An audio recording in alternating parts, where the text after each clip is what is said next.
আল্লামা দেলোয়ার হোসেন সাঈদী রাহিমাহুল্লাহ তার মতো একজন কোরআনের পাখিকে তারা পর্যন্ত নির্মম নির্যাতন করে করে মৃত্যুর কোলে ঠেলে দিয়েছে। আমরা তার জানাজা পর্যন্ত ঢাকায় করতে পারি নাই। এই দুঃখ, এই কষ্টের প্রতিফলন 5ই আগস্ট ঘটেছে। তার প্রতিফলনের অংশ হিসাবে আপনাকে বাংলাদেশ ছাড়তে হয়েছে। আপনি আমাদের জানাজা করতে দেন নাই, আর মানুষ আপনাকে বিদায় নিতে দেয় নাই। আপনি বিদায় নিতে পারেন নাই, কারণ এটা আপনার হাতের কামাই। ছাড়তে হয়েছে। আপনি আমাদের জানাজা করতে দেন নাই, আর মানুষ আপনাকে বিদায় নিতে দেয় নাই। আমাদের ঘর বাড়িগুলো বুলডোজার দিয়ে ভেঙে দেওয়া হয়েছে। আমাদের গরিব কর্মকর্তা কর্মচারীদের চাকরিগুলো শেষ করে দেওয়া হয়েছে। আমাদের ব্যবসা প্রতিষ্ঠানগুলোকে বন্ধ করে দেওয়া হয়েছে।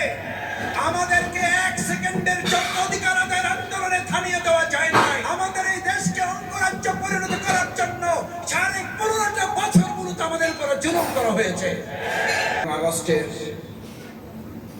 5 তারিখ পরবর্তী সময় পর্যন্ত ষড়যন্ত্র প্রতিরোধে শুধু বাংলাদেশ নয়, গোটা পৃথিবীতে যারা সোনার অক্ষরে নিজেদের নাম লিখিয়েছে, ইতিহাস তৈরি করেছে, আমাদের সেই সকল তরুণ যুবক ছাত্র সমাজের প্রতিনিধিত্বকারী ছাত্র শিক্ষার্থী বন্ধুরা, আজকের সমাজে উপস্থিত আমাদের সম্মানিত সুধী মণ্ডলী, ভাই এবং বন্ধুগণ, মহান আল্লাহর দরবারে শুকরিয়া আদায় করছি যে আল্লাহ তাআলা আমাদের অসংখ্য শহীদের রক্তের বিনিময়ে বিশেষ করে বাংলাদেশের এই ঢাকার রাজধানীর বুকে দুটি গুরুত্বপূর্ণ অঞ্চলের সবচেয়ে বেশি জালিমের জুলুম এবং তাদের বুলেট আমাদের বুককে ঝাঁঝরা করেছে, শহীদ হয়েছে, আহত মৃত্যুবরণ করেছে। তার মধ্যে যে অঞ্চলটি গোটা বাংলাদেশ নয় পৃথিবীতে পরিচিতি পেয়েছে, সেই অঞ্চল হচ্ছে যাত্রাবাড়ী, কদমতলী, শরীর আখড়াই অঞ্চল। আমরা এই শহীদ পরিবারে দেখতে যাইনি কে জামাত ইসলামী, কে ইসলামী ছাত্র শিবির, কে অন্য দলের। আমরা বলেছি আন্দোলনে যারাই জীবন দিয়েছে তাদের প্রত্যেক পরিবার আমাদেরই পরিবার। এই ভাই আমাদেরই ভাই, এই পরিবারটি আমাদেরই পরিবার। তাদেরকে দেখাশোনার জন্য আল্লাহর সাহায্য চাই।